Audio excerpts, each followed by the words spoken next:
One, two. What's up, everybody? Check one, two. Let's make sure we're getting audio. I'm going to do a quick check. Make sure we're getting audio. Check one, two.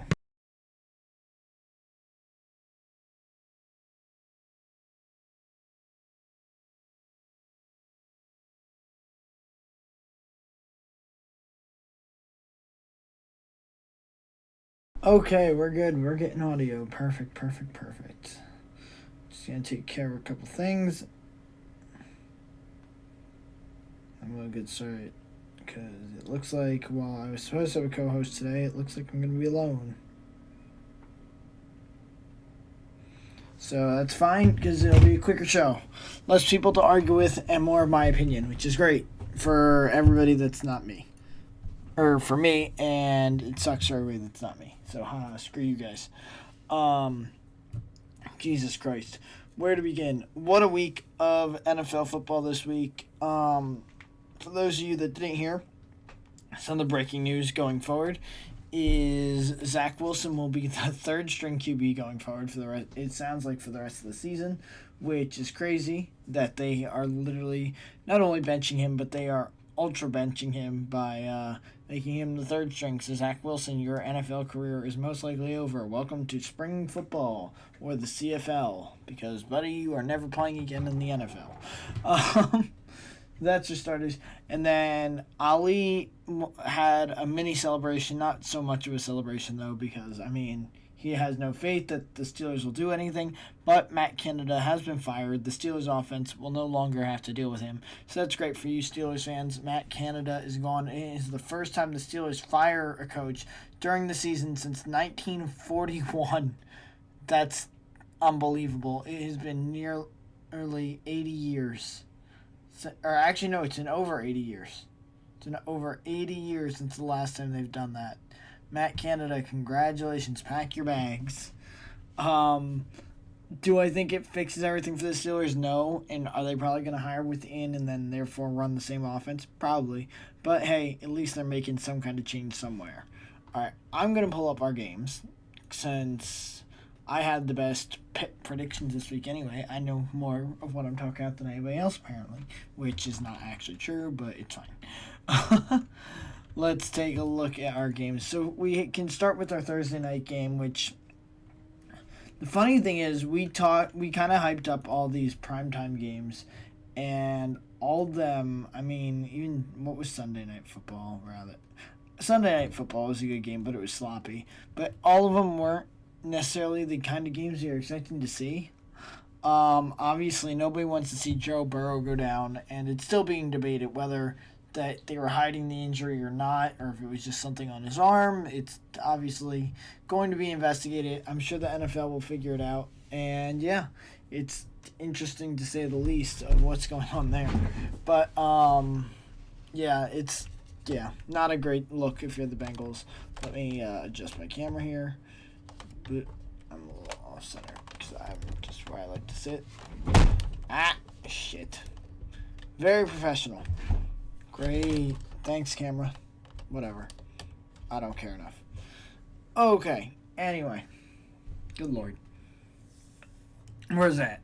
Yeah, so the Bengals, the injury to Joe Burrow sucked. Mark Andrews for the Ravens goes down with an injury. And so while the Ravens won this game, I think it says more than anything. I think the Joe Burrow injury says more about this game than the Ravens actually winning, although you still have to put up 34 points, which is impressive, even without Mark Andrews. So doing that against the Bengals defense, who's been good all season, yeah, that's pretty impressive. I give the Ravens a lot of respect for bouncing back this week, especially after the Browns loss and being able to beat the Bengals here, another division game. Pretty impressive for them. So, yeah, nice job on the Ravens. Our next game, we had the Browns and Steelers, and this is what got Matt Canada fired. And this game was horrible. Kenny Pickett does not look like the guy. It's been said forever that he's only really good in the fourth quarter. And this game kind of furthers that narrative, but he didn't look good in the fourth quarter, let's be real. Kenny Pickett looked horrible. DTR, honestly, didn't look as bad as I anticipated. He looks like he might be decent enough for Cleveland with that defense. Now they only put up 13 points on offense, but offense has not been the need for them this season with how their defense has played. So I mean, DTR is not a bad option.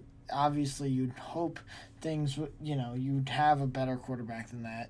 But I mean, you trade away Dobbs, let Brissett go. Kind of made a lot of mistakes. They did just bring Joe Flacco onto the practice squad, which is interesting. So there's a chance he takes the backup role over PJ Walker eventually, or maybe even starts. I don't know. We'll see what happens with Joe Flacco. But yeah, he's now on that roster on the practice squad. And the Browns are looking like they're, they could threaten the Ravens for the division at this point. It'll be interesting. I don't think they end up winning the division over the Ravens, but who knows?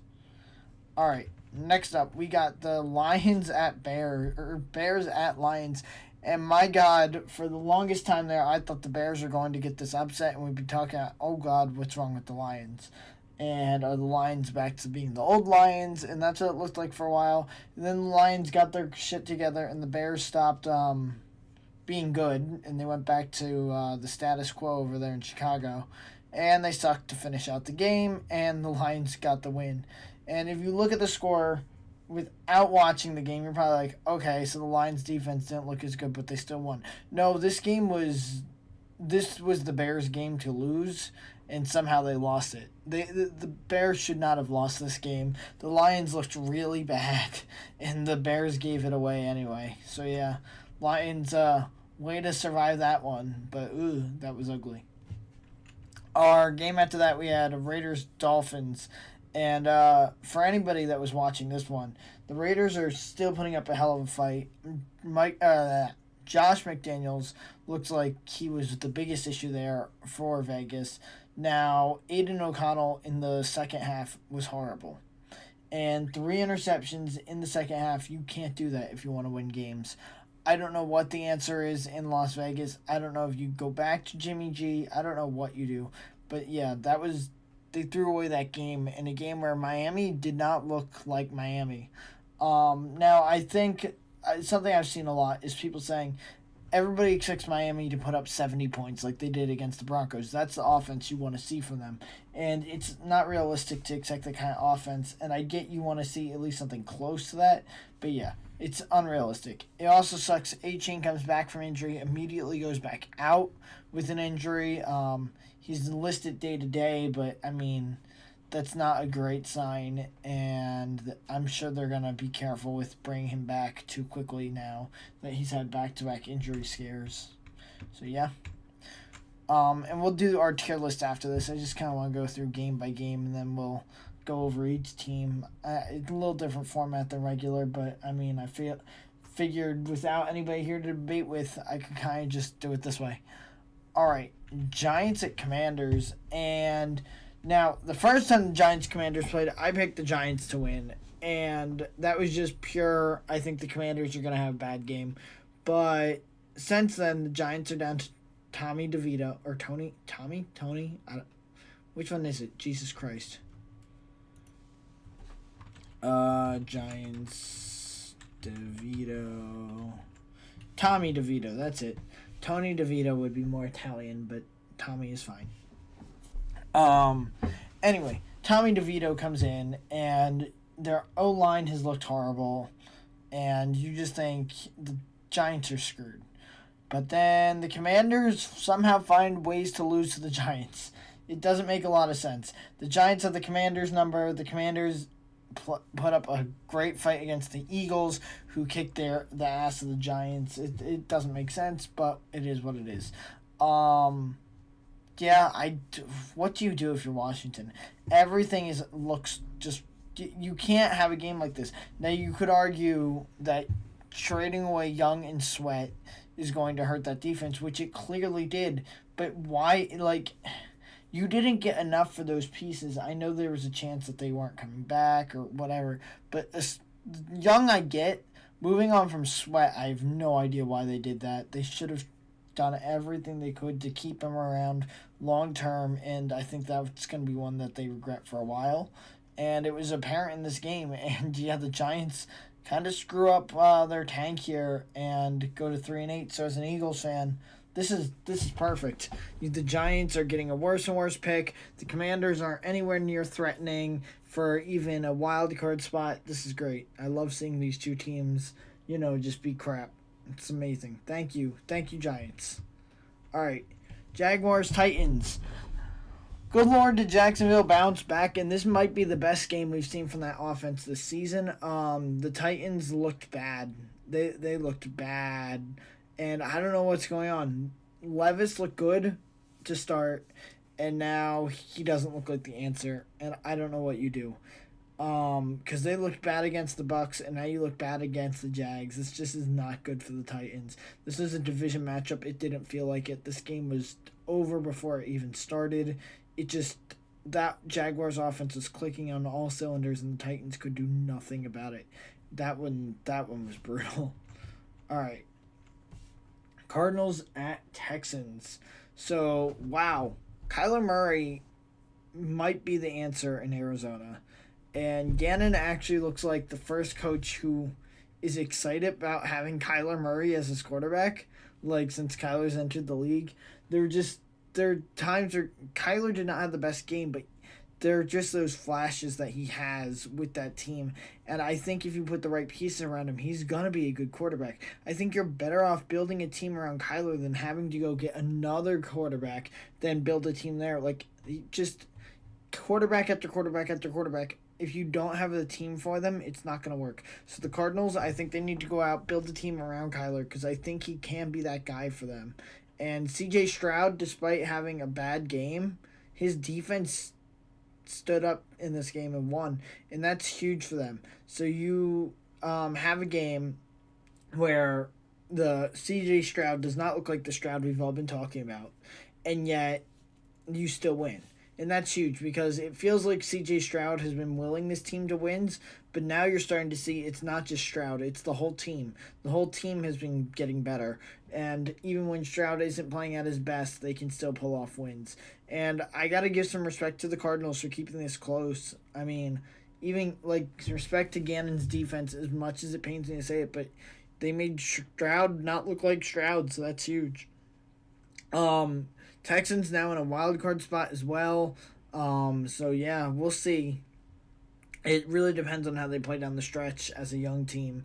But yeah, Cardinals fans, hang on, guys, because I think if you, with the right draft pick this offseason, if you don't go QB with and you keep Kyler there, bring in a couple free agents, who knows? I think the Cardinals have a big bounce back year in them next season, as long as Kyler stays healthy. All right, this next one, Cowboys-Panthers, and us Eagles fans had hope just for a little bit there. Even, like, through the first half, this game was close, and I have no idea what happened because I really wasn't paying too much attention to it. But I remember at, like, one point it was, like, 17-10, and I'm like, Panthers have a chance. Like, not a good chance, but they have a chance to do something really funny that the Cowboys haven't done since the Cardinals game earlier this season. And I was very excited. And then Dallas turned back into awesome Dallas and kicked their ass in the second half. The Panthers had no idea how to run an offense. Frank Reich takes back play calling duty. It does nothing to fix that offense. They are desperately in need of some big changes there in Carolina, and they're not even getting a first-round draft pick to help with that. So, sucks to be you, Panthers. Sorry about that. All right, Chargers, Packers, and good Lord, Justin Herbert, get help. Get out of there. Leave oh my God, I almost said San Diego. Leave Los Angeles. You can take the Chargers out of San Diego, but you can't take the San Diego out of the Chargers. This team always finds ways to lose games. Staley should be fired. These receivers dropping pass after pass after pass for him. Like, there was that that huge pass that could have ended up winning the Chargers the game, and the receiver has the ball bounce off his hands. Like, What else can Justin Herbert do? And I get it. He's not the number one quarterback in the league. And yes, has he been hyped up more than he probably should have been? Yes. Does he not get the shit for his turnovers at times? Yes. But this is Phillip Rivers all over again. This team constantly lets down their quarterbacks with horrible coaching, horrible players around. And I don't want to say horrible players around him because Eckler and Austin, those guys are great. But but other guys on this team just aren't there. They're not performing week in, week out, and they find ways to choke games away. And it's got to be painful. Herbert, please get out of there. No quarterback should have to be the quarterback of the Chargers. But Packers, Jordan Love, first 300-yard passing game. That's huge for him. I believe it's his first one. Unless he had one against the Bears. I don't remember. I'm not 100%. Anyway, doesn't matter. Packers, Jordan Love looked good again. So who knows? Now you're back to questioning, is he going to be the guy? Is he not? I'm still leaning towards the side of he's not the guy. He just will have a game here or there that's decent. But who knows? Yeah, just gutsy. That's a huge win for the Packers. Maybe could get back in the playoff race. I highly doubt it, but it is the NFC, so who knows? And the Chargers, this is probably it. This is probably the nail in the coffin for this season. And Staley should have been fired today. He should have been fired yesterday. He should have been fired Sunday. But the fact that Staley hasn't been fired, I know it's like 10 weeks into the season. You got to fire him. Staley has to go. Alrighty. 49ers, Buccaneers, and Brock Purdy looked amazing in this game. The score is closer than this game actually was. The 49ers were going to win this game, no doubt. It wasn't really in question.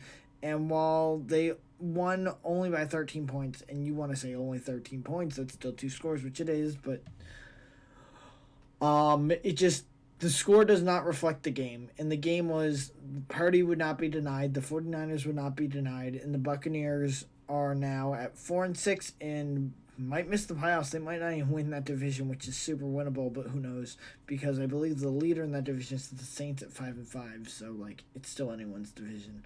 But yeah, that's huge. This is 2 big wins back to back for the 49ers. They look all the way back, and it's just in time for them because they got some tough games coming up. All right, Seahawks, Rams, and good Lord, Seahawks. Now, Seahawks fans, I do want to say, if Geno Smith doesn't get hurt in this game, you probably win this game. However, this team is concerning. You have that showing against the Ravens where you look horrible. You've had games where you're not looking yourselves. And I know Geno got hurt, but even with Geno being healthy in this game, he wasn't looking amazing. And the play calling. Good Lord, Pete Carroll and the whole coaching staff, the play calling this game was not good. The Rams have the Seahawks number this season, division rivals. The Rams beat them both times, which is shocking to everybody. Stafford looked decent enough. Who knows how much of that injury he's still dealing with, but he looked decent enough. Not bad enough for Wentz to have to come in. I think Stafford would have to be done for the season for them to even consider starting Wentz. Because unless Stafford cannot move, they're not having him rest. Because if you put Wentz in on this team, they are screwed. And somehow, even at 4-6 in the NFC, they could technically still challenge for a wild card spot. I mean, the Seahawks just lost again. You had the Vikings, who we'll get to, just lost to the Broncos. And yeah, so who knows? Who knows? If Stafford, Puka, and Kupp can all stay healthy, though, who knows with this team? I highly doubt they get back into the playoffs, but they just beat Seattle, so who knows? Alrighty. Buffalo against the Jets, and we talked about this at the beginning. Zach Wilson is horrible. Boyle is not any better, but you had to do something because Zach Wilson's not the answer, and Salo has lost the locker room, at least somewhat, based on all the reports. by sticking with Zach Wilson, and we'll see if benching him changes anything. I highly doubt it. I don't know how secure Saleh's job is just because of the guys in that locker room. Not that Saleh's a bad coach, but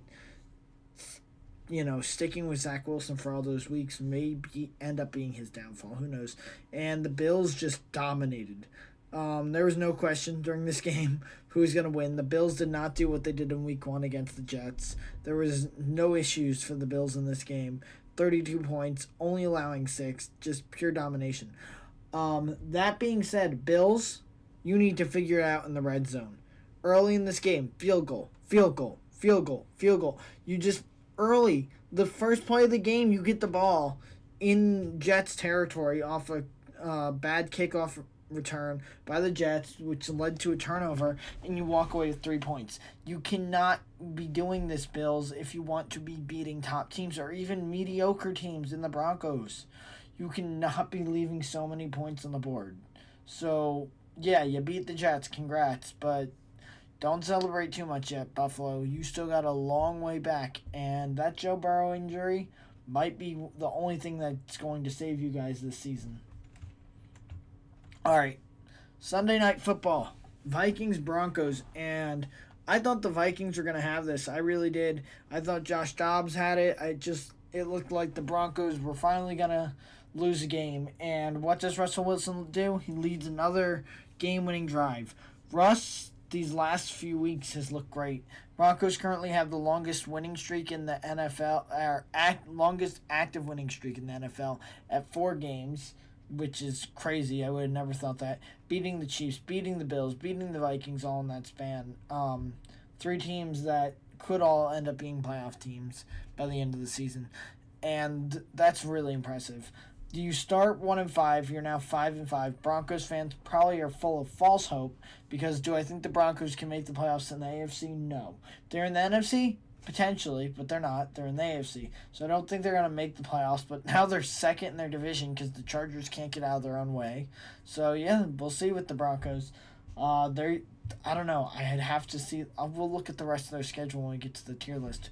But, yeah, Broncos, good shit, Broncos. Finally, last night's game, Eagles get the win over the Chiefs.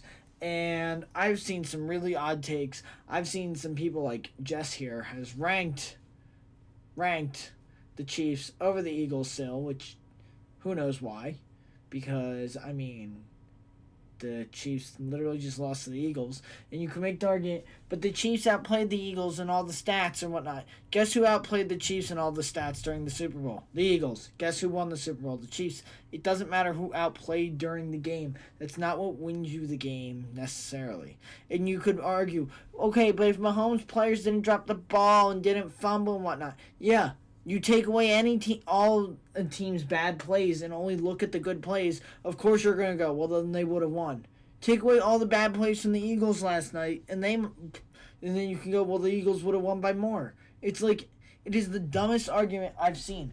Obviously, Mahomes is great. Obviously, he needs better receivers. But don't come crying to me about the receivers when we have had to sit through Travis Fulgham hope of him being the next great thing. When we've had to sit through Ortega-Whiteside, Rager. When we've had to sit through Aguilar. Like these guys that can't catch a ball for anything. And we had to sit through that. In Quez even. The Quez drops. I mean, look in the Super Bowl. Quez in the third quarter has a massive drop that costs them. Like, I don't want to hear it.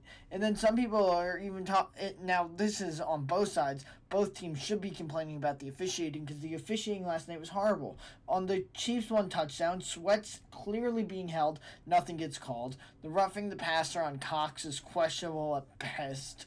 And let's not even get into the fact that they literally didn't throw a flag until Mahomes is whining his ass off to the ref, which, yeah, great. But then the Chiefs get called for a false start that didn't exist, and I'm sure there are other misholds all throughout the game as it happens. The reffing was so bad last night, and then the field conditions were horrible with the rain and how cold it was. It was just a sloppy game, and it felt like the Eagles weren't going to win it, and then somehow they had the victory.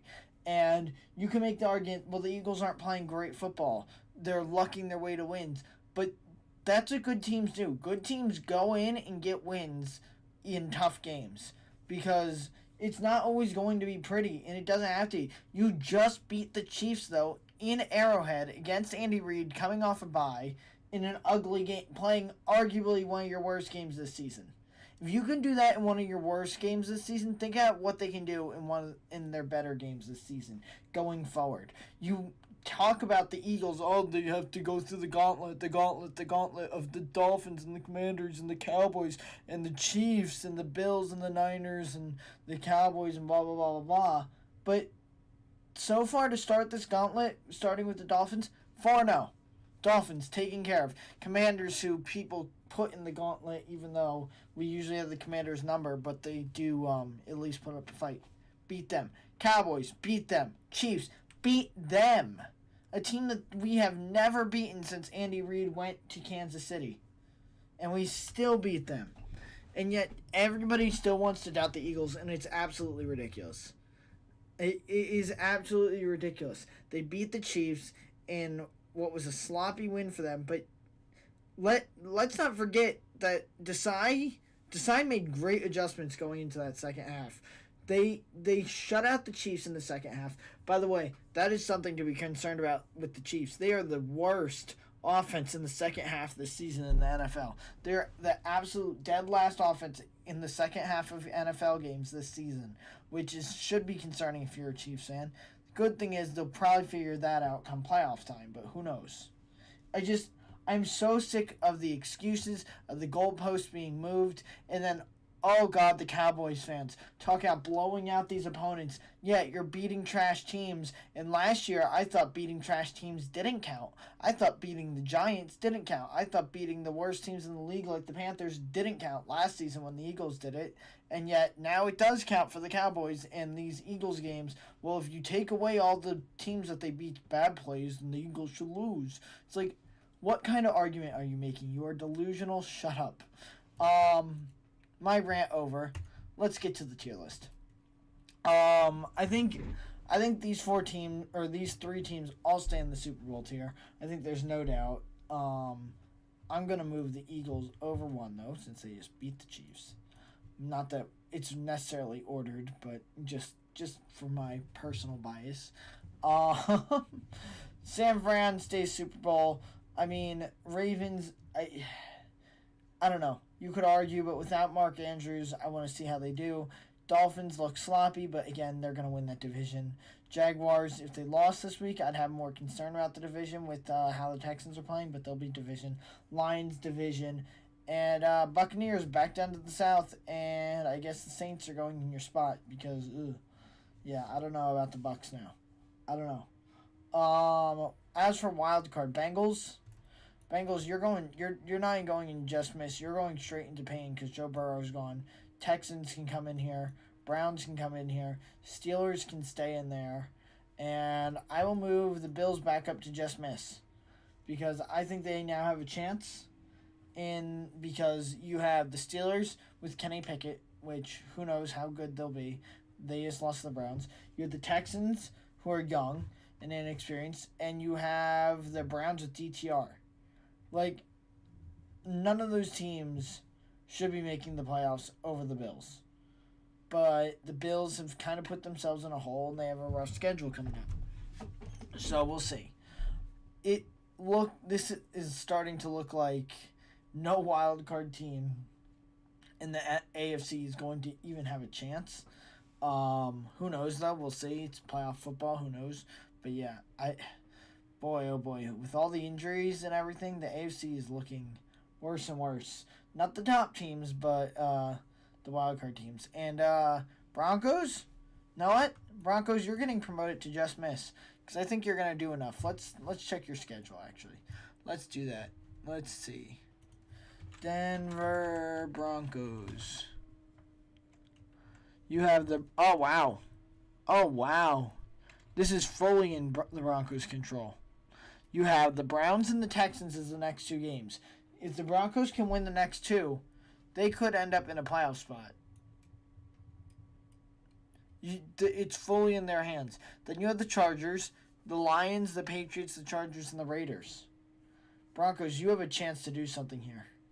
You really do. Don't screw this up. Commanders have to fall into least of the East again. How the hell do you lose to the Giants twice? Let's see. Who else? Rams, I think, need to get bumped up.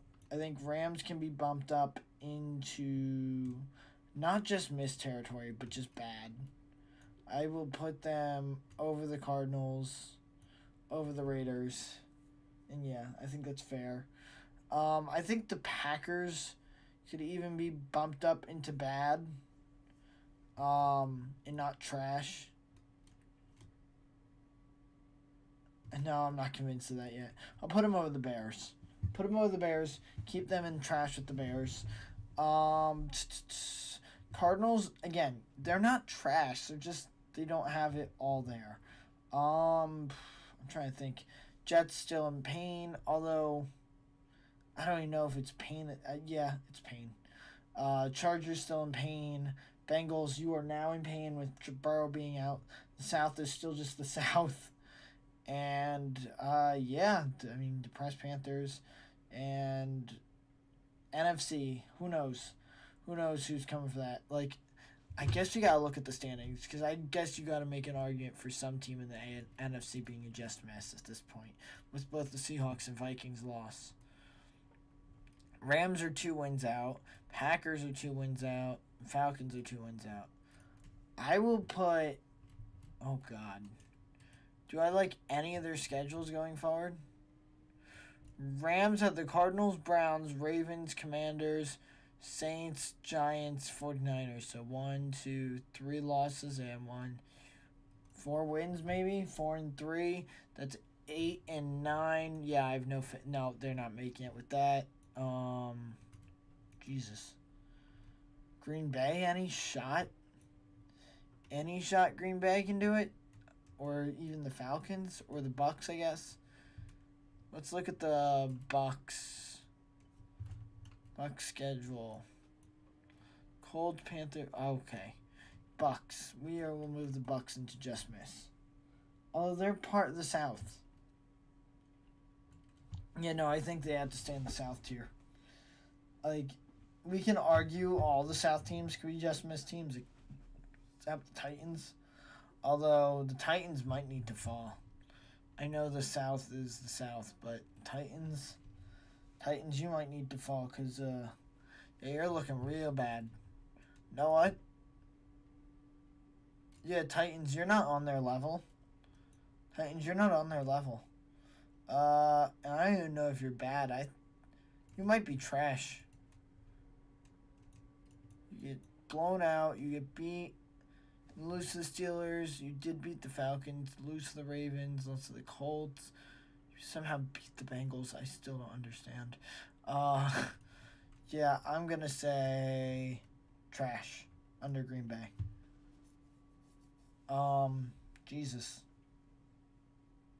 Well, I think this is pretty good. Thank you, everybody who joined me today. I know this is a bit shorter than usual. I know I wasn't joined by anybody. Thank you guys for listening to me ramble. Hopefully, I will be joined by some people next week. Ooh, next week. Not next week. Well, yes, hopefully I'm joined by people next week. But we should be back. Actually, we're taking off Thursday for Thanksgiving. So we're most likely, yeah. I'm assuming we're taking off Thursday for Thanksgiving. So let's do this. Let me go over my predictions for the upcoming games this week.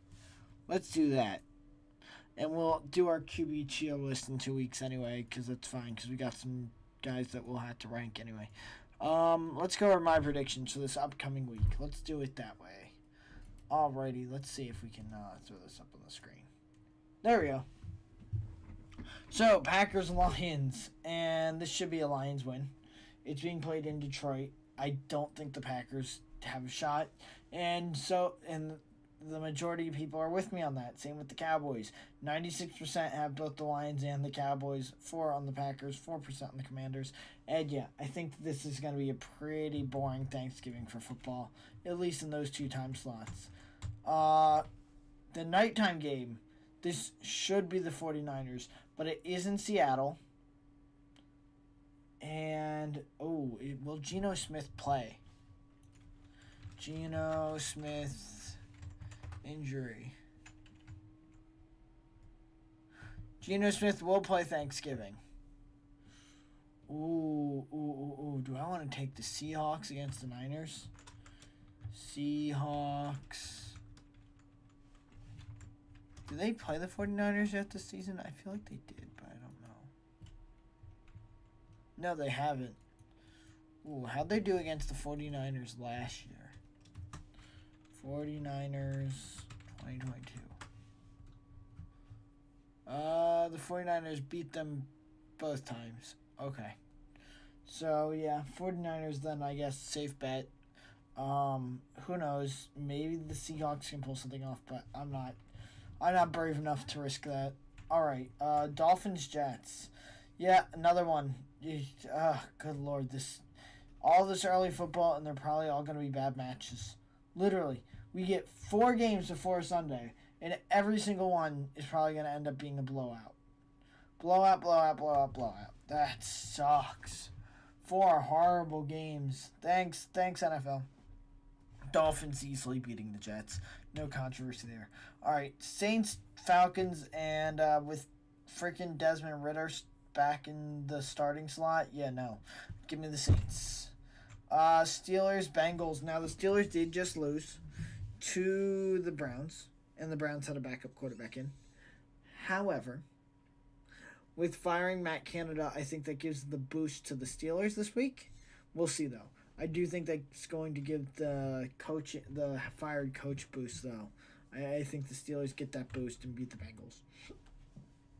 Panthers, Titans.